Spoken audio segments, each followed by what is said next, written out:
Magandang araw ka Grace Farming. Kamusta po kayo? Ayan ang ating video ngayon ay patungkol dito sa ating mga darag na breed.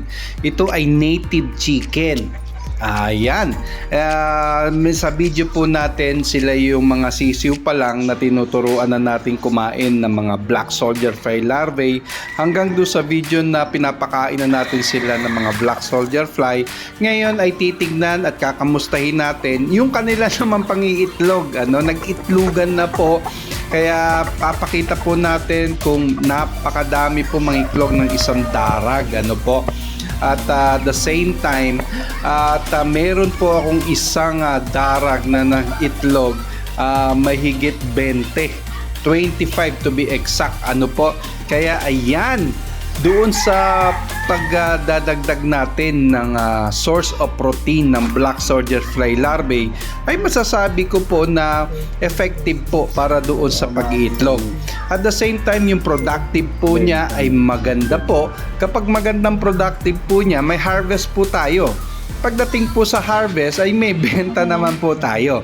Kaya yan po yung tinitignan po, yan po yung ginagawa po ng ni Mrs. doon naman sa pagtitinda naman ng mga itlog. Pagkaalam po nila na meron ng native na itlog ay mostly nabibili po kaagad.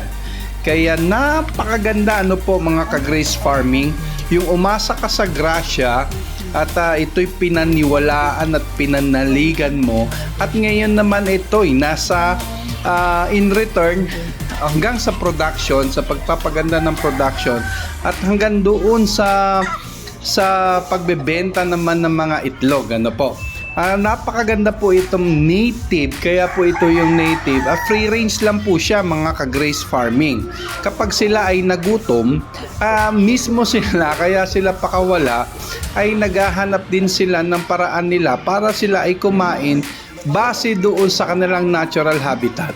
So nasabi na po natin sa ibang video, ang natural habitat po nila ay kumalaykay, kumahig sa mga lupa at kumain ng mga damo, kumain ng mga halaman.